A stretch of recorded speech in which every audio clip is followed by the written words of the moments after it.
This is the PR Podcast, a show about how public relations helps you tell your story to the world. We talk with great PR practitioners who have the skills, creativity, and just plain savvy to get their clients noticed. Now here's your host, Jody Fisher.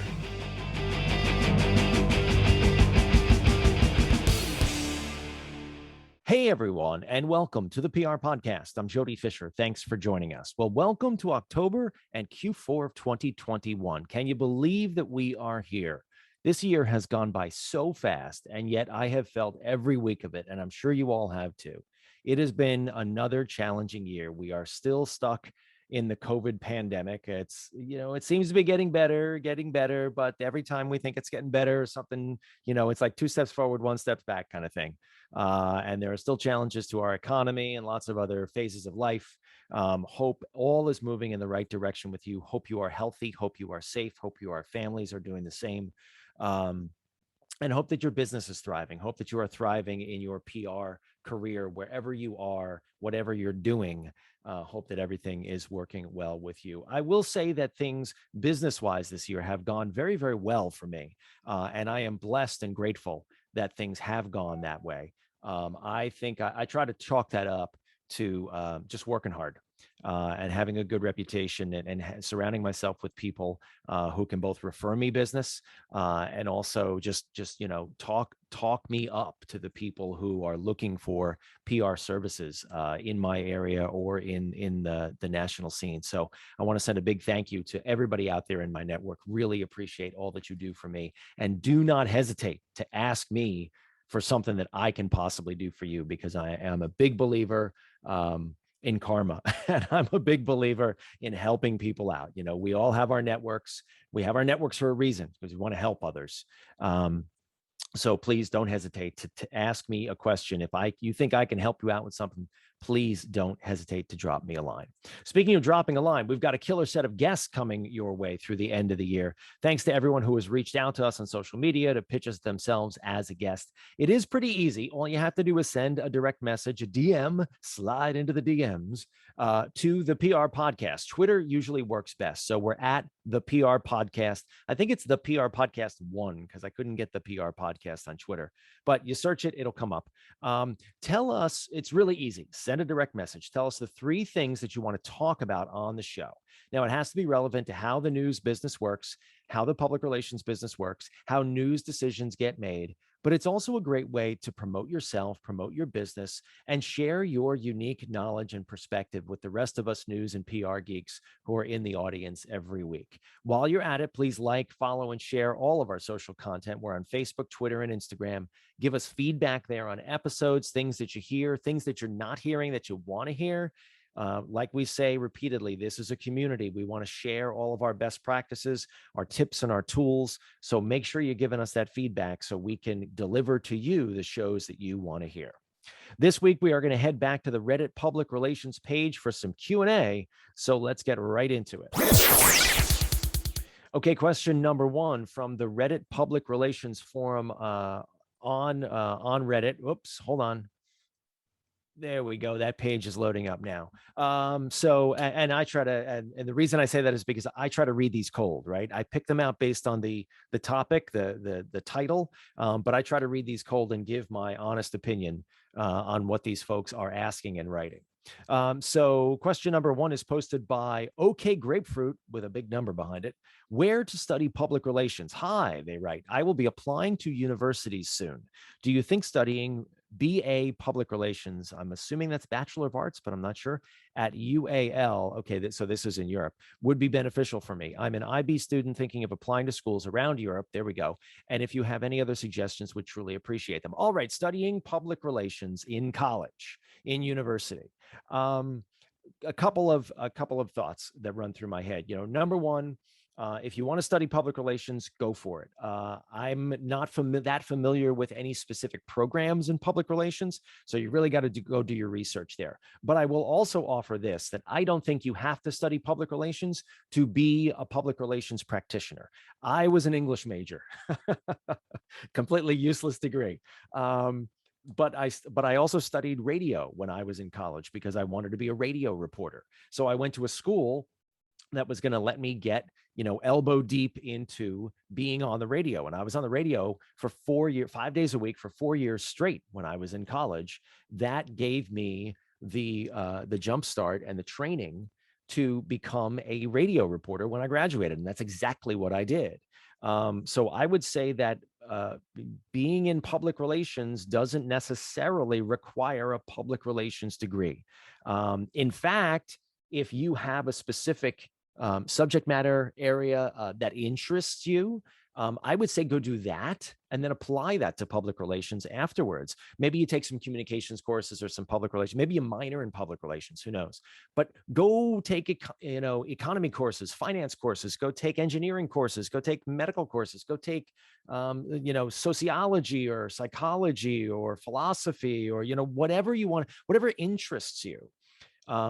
Get into that and back it up with a public relations minor or some kind of, maybe it's a dual major or something like that. I wouldn't go full on public relations because I think that backs you into a corner. And I think you want to learn about, you want to show that you've learned about something when you get out of college. I have a special, knowledge of this particular subject matter, but I can also apply it to public relations. And I think the future of public relations is going to get really, really specific, really, really specialized. I think that people like me, generalists, are going away. And I think that, not that we don't have value, God, that we don't have value, please. But I think the public relations practitioners of the future are going to be more and more subject matter specific. So I would say, go find something that you really get jazzed about, subject matter, a major that you really get jazzed about, and back it up with a public relations minor. Okay, question number 2 from Reddit. Completely burnt out and miserable. And I picked this because my heart sank when I read this title. So let's get into this. This is written, I don't see the, I'm actually glad that I can't see the author's name. But it says, almost 2 months ago at a new job, and I feel like quitting already. The client's okay, the team is good, the agency's good, pay is about industry standards, but there's always so much work every day, including documentations. Not exactly sure what that means. The last time I logged of a 6 here was on the day of joining. And days usually, I see. The last time they left at like 6 p.m. is what they're saying. And the days usually stretch to 8 or 9 in the evening. There's even more work. It'll stretch to 11 or 12 p.m. Weekends are usually working to past 8 weekends. I've only liked not worked. I have only like not worked. Wow. Learn to write. Okay. 2 of them. All right. Being available in the mornings, blah, blah. Okay. So basically, sounds like they're really overworked. And it does sound like they're really overworked if what they're writing is true. I would say, number 1, you're probably at the wrong place. So go try to find a job somewhere else. But that said, the public relations business is the business of being on all the time. In 20 years of doing it, 20 plus years, oh my gosh, doing this, I've learned how to modulate my schedule. I am also, far enough along in my career that I can put up some boundaries and say no to things where maybe a younger person can't. Look, PR is the business of being on all the time and working when the reporters call you. And I work on weekends. I take calls on weekends. I answer emails on weekends. I kind of turn it off by like 9 p.m. I try to manage things after hours, but I don't sit at the dinner table with my family with my phone on. I'll have it next to me in case it rings and there's something urgent, but that's a different story. Sounds like you're at the wrong place. And if this is regular MO at this agency, you may want to find somewhere else. But be realistic about this, because PR is the business of being on all the time. You've got to respond to those inquiries when they come in. Maybe it's also time to reconsider the industry that you're in and maybe pivot to something else that might suit your lifestyle a little bit better. Question number 3, need advice on getting a job, comes from Glass Arrow 98. Writes, hello all, I graduated last November in Mass Comm. Congratulations, concentrating in PR, really struggling to land a position. I was a member of the PR SSA, did a lot for the community while I was in the program, currently thinking about getting some Google career certificates. Great idea in project management and data analytics. Whether those would help me get a job in the field, I don't know. Sure it will, of course. Absolutely. I also had a marketing internship last semester of college. I helped my father out with his social media from time to time. That's great too. Ultimate goal is to work with social media. To me, it's fun, interesting, and the paths you can take are endless. I love to hear that spirit.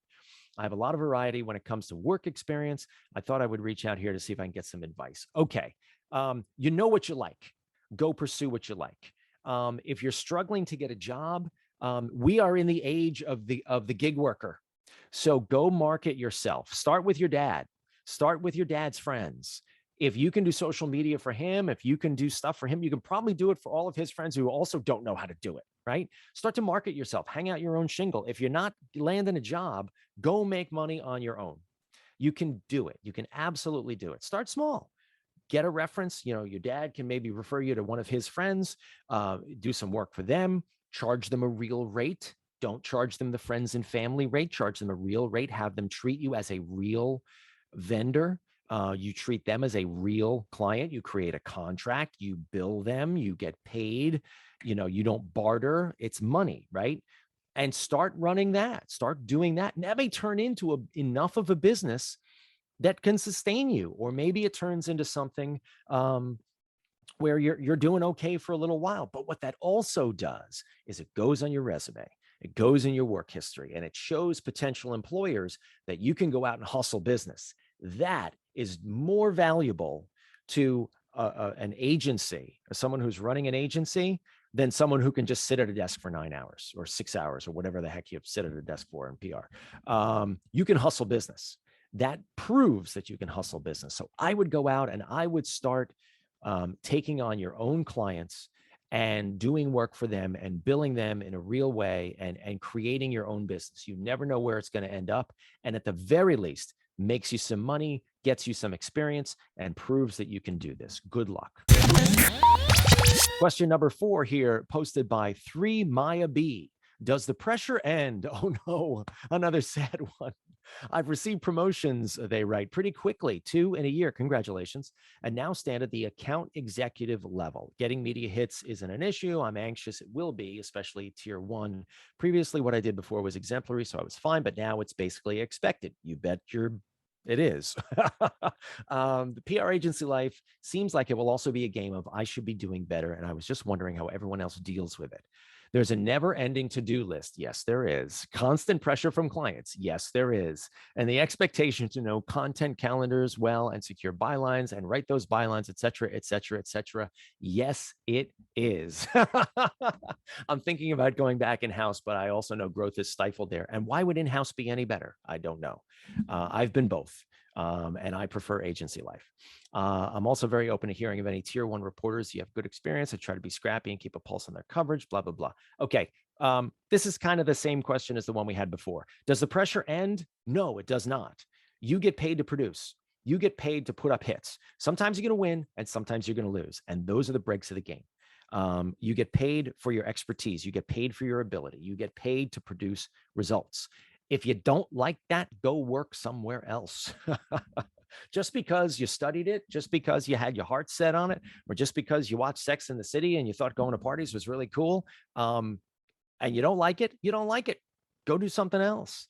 But no, the pressure doesn't end. We have to keep doing this because the news cycles don't stop, and the client thirst for hits doesn't stop. And the promise you made to your clients, whether you signed the contract or your boss signed the contract or your agency signed the contract, that's what you promised that you would deliver. So if you don't want to deliver that, go do something else. All right, and question number 5 here, useful internal comms tips. I picked this one because of internal comms. I want to see where this one goes. Written by The Controlist. I work in internal comms, and I want to know if there's something I can do to make my department more efficient. We currently distribute newsletters that consistently receive good open rates. We're in the process of updating our intranet site. We also use a platform to host our internal videos. Great to hear that you have videos, which we share via our newsletters and intranet homepage. Sounds like you're doing everything right here.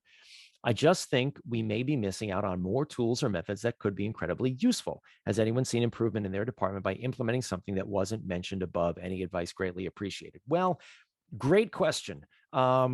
And I'm going to sort of extemporaneously think here about what you could possibly do. But first off, great to hear that you're using video. all us PR people know that videos work terrifically, right? As long as they are short, as long as they are useful, as long as they are relevant to the audience, right?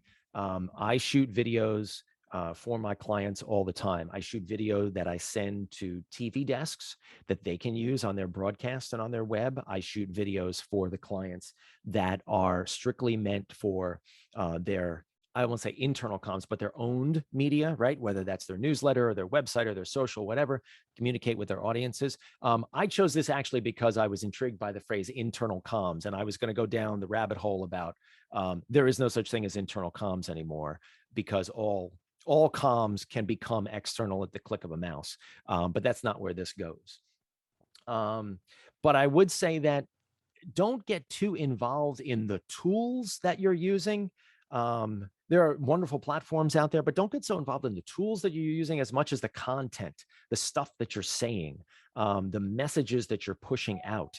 And again, the relevancy of what you're saying, right? Make sure that those videos are relevant, because even if they're 30 seconds, if you get a rep for sending out boring, awful, hard to watch, hard to listen to videos, people are not even going to click on those. So make sure that what you're sending is relevant. All the information that you're sending is relevant. I would also just say that make sure the methods that you're using here, because you're talking about newsletters and intranet and everything else, just make sure that what you're sending and the way you're delivering this stuff is also fishing where the fish are, and it's easily digestible. It's the old PR adage, the worst thing that you can do is send an attachment that doesn't open, send a link that is broken, send something that gets bounced back by an email server, right? And it never gets through, like attachments or large files or things like that. I make it a habit actually of never sending an attachment unless the reporter asks for it. And I will instead load everything into a Google Drive box, a folder, photo, video, etc. I'll copy and paste the release or the information into the body of the email, maybe with some hyperlinks, and definitely the link to all the assets. And I will call it out. I'll say, photos are here at this link, videos here at this link, whatever renderings or anything else that you might send as an attachment, put it in a Google folder. Now, there are rules and regs about, who's allowed to click on stuff and things like that. But 9 times out of 10, if I've sent that to a reporter and they see that there is a link, but they're not allowed to open it because of their corporate policy, they'll email me back and they'll say, hey, can you send me that thing? That's just as good, because then they opened your email and they're requesting this information. They're already in the frame of mind of wanting to see your information. And if you've done your job and it's good enough, they're going to end up using it, because once they get that thing that you send them, that they request that you send them, it's going to march forward. So I would say, in terms of what you're doing here, don't get caught up in the tools, get more caught up in the content, get more caught up in the what you're delivering and why you're delivering it, and keep on keeping on, because it sounds like you're doing a great job. Well, thanks everyone for listening this week. Please remember to subscribe to the show, connect with us on Facebook, Twitter, and Instagram at The PR Podcast, and send us a question or a comment. Our intro is by Christopher Apple. You can find him and his fantastic photography on Instagram at Christopher_APPOLDT. Check him out there and hire him for all your photography needs. You can find me online at Jody Fisher on all the socials, and online at jodyfisherpr.com. We'll see you next time on The PR Podcast.